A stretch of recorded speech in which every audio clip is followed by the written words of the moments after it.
Assalamualaikum warahmatullahi wabarakatuh. Pertama-tama, marilah kita panjatkan puja dan puji syukur atas kehadirat Allah Subhanahu wa taala yang telah melimpahkan rahmat serta hidayahnya sehingga kita dapat melaksanakan pengenalan budaya akademik kemahasiswaan atau yang lebih dikenal dengan nama PBAK. Walaupun dalam keadaan daring sekalipun. Salawat serta salam tidak lupa kita curahkan kepada Nabi Muhammad SAW yang telah membimbing kita dari jalan kegelapan menuju jalan yang terang benderang. Sebelumnya, perkenalkan, nama saya Muhammad Yoga Bintang Pratama, mahasiswa baru Universitas Islam Maulana Malik Ibrahim Malang, Fakultas Sains dan Teknologi, Prodi Fisika. Nah, kesempatan kali ini saya akan meresu materi-materi yang telah diberikan oleh pemateri menjadi satu kesatuan yang ringkas. Oke, kita masuk ke materi yang pertama. UIN Maulana Malik Ibrahim Malang sendiri masuk dalam 10 kampus Islam terbaik di Indonesia. UIN Malang terletak di Malang, Jawa Timur, Indonesia. UIN Malang ini mempunyai kelebihan daripada universitas Islam lainnya. Kelebihannya yaitu adalah adanya program mahad yang dilakukan bagi mahasiswa baru selama 2 semester. Mahad ini juga mempunyai tujuan yang bagus bagi mahasiswa baru. Tujuannya yang bagus itu adalah untuk membentuk mahasiswa yang berintelektual, berkarakter ulul albab, dan mempunyai jiwa pemimpin. Kita sebagai generasi penerus bangsa harus mempunyai jiwa pemimpin yang ditanamkan di diri kita sendiri dari hati untuk Indonesia. Adapun visi misi UIN Malang sendiri yaitu visi terwujudnya pendidikan tinggi integratif dalam memadukan sains dan Islam yang bereputasi internasional. Adapun misinya yaitu mencetak sarjana yang berkarakter ulul albab dan menghasilkan sains, teknologi, seni yang relevan dan berdaya sains tinggi, kedalaman spiritual, keagungan akhlak, keluasan ilmu, serta kematangan profesional. UIN Maulana Malik Ibrahim Malang juga memiliki kebijakan mutu. Yang pertama yaitu meningkatkan kepuasan customer atau stakeholder melalui peningkatan mutu pelayanan administrasi akademik maupun non-akademik. Yang kedua, meningkatkan kinerja organisasi melalui penetapan kebijakan strategis yang relevan dengan kebutuhan organisasi dan perbaikan kualitas proses pelayanan administrasi. Yang ketiga, menumbuhkan nilai dan budaya organisasi, meningkatkan kualitas SDM yang berkontribusi langsung pada peningkatan kinerja lembaga. Yang keempat, membangun komunikasi dan koordinasi internal untuk membangun teamwork yang mendukung sinergi sivitas akademik UIN Maulana Malik Ibrahim Malang. Yang kelima, menyediakan SDM sumber daya manusia dengan kualifikasi dan kompetisi yang sesuai untuk memberikan kontribusi yang optimal pada penyelenggara layanan prima bagi stakeholder. Yang keenam, meningkatkan kualitas manajemen lembaga melalui perbaikan tata cara kerja dan tata kelola organisasi ke arah efisiensi dan efektivitas organisasi. Yang ketujuh, menyediakan sarana dan prasarana yang memadai untuk menunjang kegiatan layanan administrasi, akademik dan non-akademik. Yang kedelapan, menciptakan lingkungan kerja yang kondusif bagi tumbuhnya sinergi dan peningkatan kinerja sivitas akademika UIN Maulana Malik Ibrahim Malang. Selanjutnya, masuk ke materi kedua, yaitu wawasan akademik mahasiswa UIN Maulana Malik Ibrahim Malang.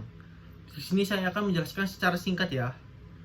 UIN Maulana Malik Ibrahim Malang sendiri yakni memiliki 7 fakultas, di antaranya yang pertama, Fakultas Tarbiyah dan Ilmu Keguruan.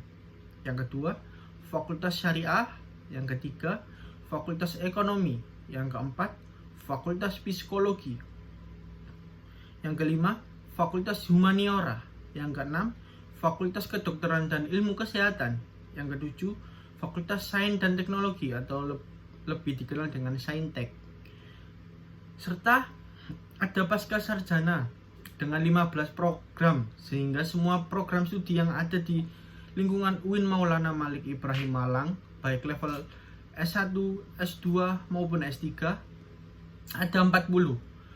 Berdasarkan pengembangan atau rencana induk pengembangan ini dan juga rencana strategis, maka kampus ini sekarang berada pada tahap international recognition. Jadi pengakuan internasional dan reputasi nasional.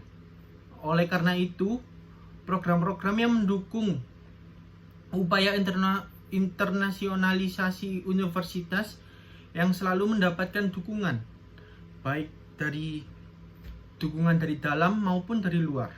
Itu sangat penting adanya dukungan. Secara UIN Maulana Malik Ibrahim ini sudah go internasional, di antaranya dengan berbagai event akademik internasional, kemudian juga penambahan jumlah mahasiswa internasional.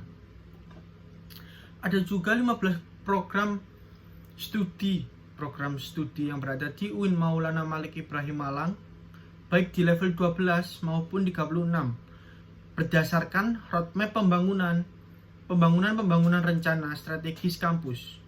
Oleh karena itu, program-program yang mendukung upaya-upaya selalu mendapatkan event akademik internasional. UIN Maulana Malik Ibrahim juga mempunyai mahasiswa hampir 500 mahasiswa asing dari 30 negara. Itu termasuk jumlah yang sangat besar bagi universitas Islam. Berikutnya juga ada persoalan akademik atau pada bidang akademik mulai masuk dalam proses pembelajaran atau proses pendidikan dan pengajaran yang biasanya berlangsung sampai 8 semester, itu minimal mempunyai 150 sampai 160 SKS yang harus diselesaikan. Kemudian ada juga penelitian tugas pengabdian masyarakat yang disebut PKL. Apa sih PKL itu? PKL itu adalah praktek kerja lapangan yang didasari oleh lembaga, profesi. Ada juga ujian komprehensif, ujian skripsi yang bertujuan untuk agar dapat melaksanakan wisuda.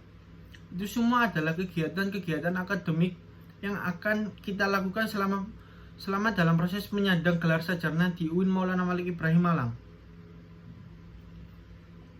Di UIN Maulana Malik Ibrahim Malang sendiri, seluruh mahasiswa juga diharapkan tidak hanya memiliki prestasi akademik, tetapi juga memiliki pengalaman baik intra maupun ekstra kampus, sehingga nanti di samping memiliki wawasan akademik, prestasi akademik yang keterampilan percakapan memimpin organisasi, yang itu disebabkan tidak hanya untuk kegiatan mahasiswa.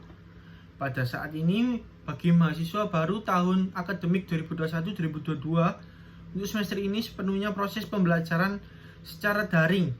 Kita melalui sinkronus pembelajaran dalam waktu yang bersamaan. Jadi kita selama satu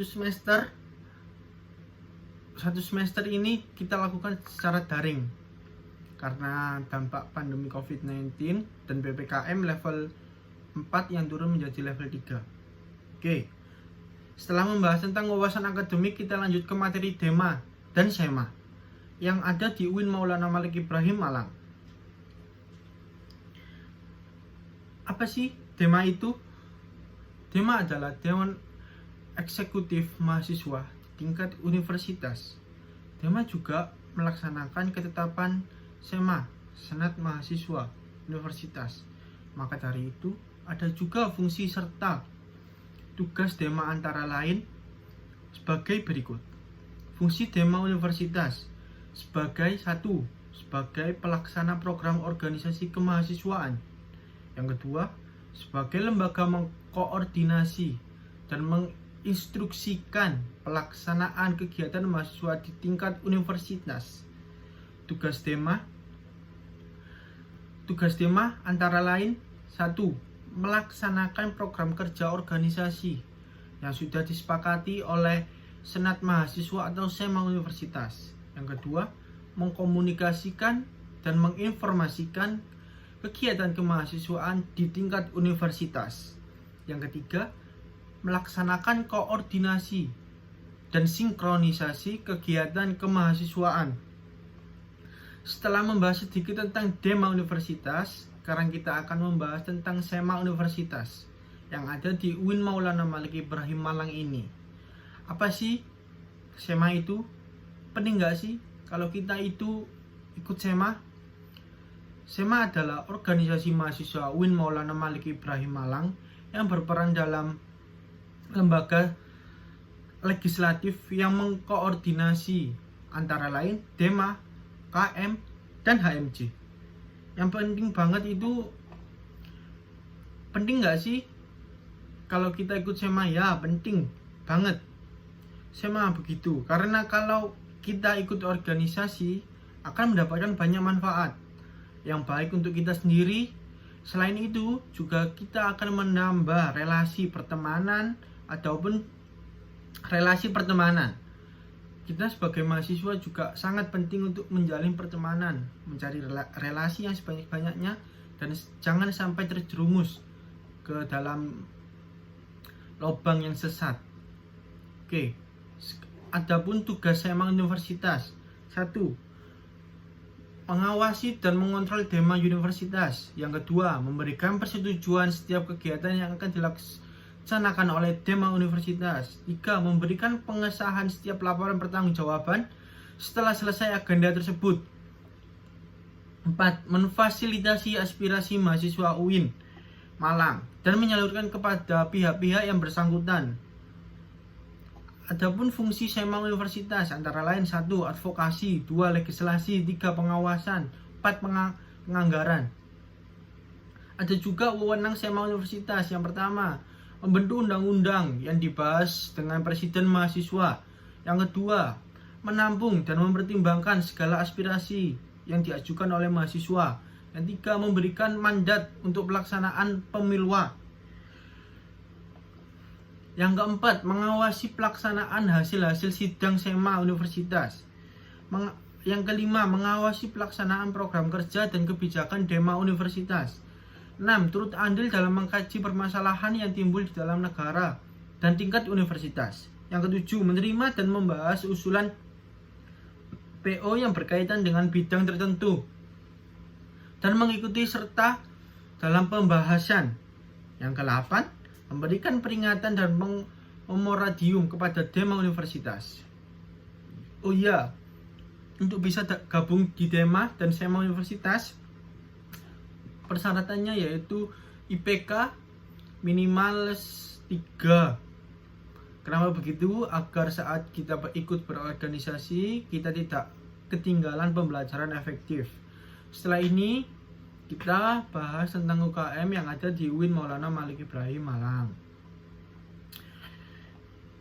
UIN Maulana Malik Ibrahim Malang sendiri memiliki banyak macam pilihan untuk mahasiswa biar bisa memilih UKM yang akan dipilihnya, antara lain sebagai berikut. Yang pertama, UKM Jepret Klub Fotografi. Yang kedua, UKM Teater Komedi Kontemporer. Yang ketiga, UKM Pramuka. Yang keempat, UKM Religius. Yang kelima, UKM LP2M. Yang keenam, UKM Simponi FM. Yang ketujuh, UKM PMI. Yang ke-8, UKM Taekwondo Indonesia. Yang ke-9, UKM Kopma. Yang ke-10, UKM Junior. Yang ke-11, UKM Farm Inovasi. Yang ke-12, UKM Mapala.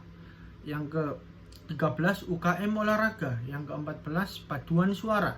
Yang ke-15, UKM Komus. Materi selanjutnya ini disampaikan oleh Muhammad Hasanuddin Wahid tentang kebangkitan bangsa Indonesia menuju Indonesia yang tangguh. Dalam menyampaikan materi tersebut, saya pribadi sangat bergairah sebagai anak muda penerus bangsa untuk memajukan Indonesia.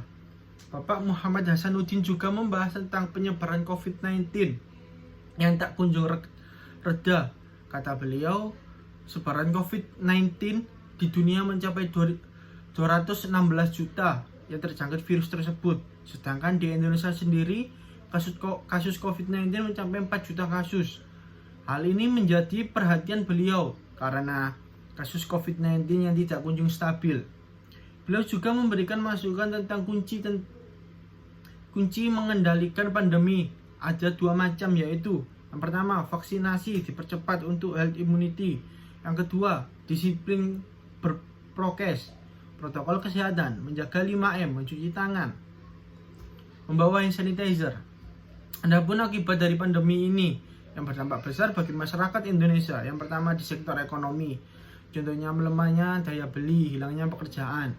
Yang kedua sektor pendidikan, putus sekolah karena orang tua tidak mampu membiayai, penurunan capaian belajar. Yang ketiga di sektor sosial, meningkatnya angka kematian, meningkatnya angka kriminalitas yang terjadi di bangsa Indonesia. Beliau juga menyampaikan ada 3 kekuatan yang bisa mengubah dunia, yaitu kemajuan teknologi, agama, pasar. Nah, peran kita apa sih sebagai bangsa Indonesia yang tangguh ini?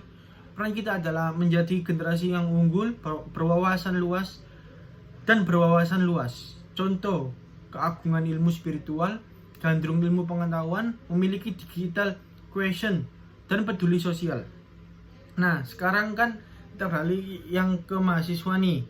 Nah, peran mahasiswa itu apa sih bagi Indonesia? Mahasiswa memiliki peran sebagai berikut. Mahasiswa harus memerankan diri sebagai agent of change dalam menguatkan dan mendiseminasi agenda moderasi. Yang kedua, mahasiswa harus mengedepankan kepentingan kebangsaan dan keagamaan yang sesuai dengan prinsip moderasi. Yang ketiga, mahasiswa UIN harus cerdas, akademik, religius, berkarakter kebinekaan, dan mempunyai sifat ulul albab. Nah, itulah apa yang dapat saya sampaikan. Kurangnya lebih saya minta maaf. Saya Muhammad Joka Bintang Pratama, izin undur diri. Wabillahi taufiq wal hidayah. Wassalamualaikum warahmatullahi wabarakatuh. Terima kasih semua.